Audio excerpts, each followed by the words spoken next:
ঝড় বৃষ্টি কিংবা তুফান থামাতে পারবে না রক্তদান। এই অনুপ্রেরণামূলক স্লোগানকে সামনে রেখে মহেশখালীতে অনুষ্ঠিত হয়েছে এক অসাধারণ মানবিক উদ্যোগ, ফ্রি ব্লাড ক্যাম্পেইন।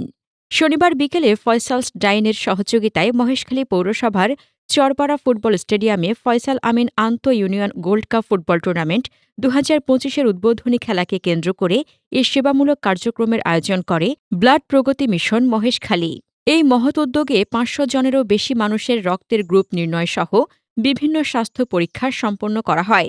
দূর দূরান্ত থেকে খেলা দেখতে আসা দর্শক, স্থানীয় বাসিন্দা ও তরুণ সমাজ স্বতঃস্ফূর্তভাবে অংশগ্রহণ করেন। মানবতার সেবায় ও স্বাস্থ্য সচেতনতা বৃদ্ধির এই উদ্যোগ এলাকাবাসীর মধ্যে ব্যাপক সাড়া ফেলে।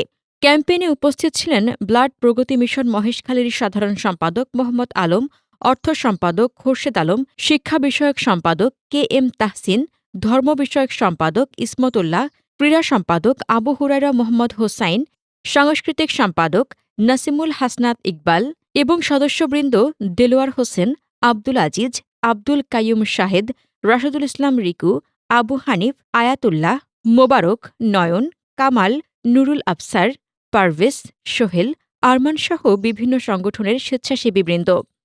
ব্লাড প্রগতি মিশন মহেশখালীর নেতৃবৃন্দ জানান, আজকের এই বিশাল আয়োজন সম্ভব হয়েছে ফয়সাল ভাইয়ের পৃষ্ঠপোষকতা ও অনুপ্রেরণায়। তাঁর সার্বিক সহযোগিতা ছাড়া এই ক্যাম্পেইন সফল করা সম্ভব হতো না। তারা আরও বলেন, ব্লাড প্রগতি মিশন মহেশখালীর শিক্ষা বিষয়ক সম্পাদক কে এম তাহসিন বলেন, এটি শুধু একটি স্বাস্থ্য পরীক্ষা নয়, বরং মানবতার সেবায় এক নতুন অধ্যায়। আমরা চাই মহেশখালীতে রক্তদান ও স্বাস্থ্য সচেতনতার সংস্কৃতি আরও বিস্তৃত হোক। সংগঠনের সাধারণ সম্পাদক মোহাম্মদ আলম বলেন, মানুষের পাশে থাকা আমাদের নৈতিক দায়িত্ব। ভবিষ্যতেও এমন উদ্যোগ অব্যাহত থাকবে। রক্তদানের এই মানবিক ক্যাম্প শুধু একটি আয়োজন নয়, বরং মহেশখালীর তরুণ সমাজের মানবসেবার প্রতি অঙ্গীকারের প্রতিফলন।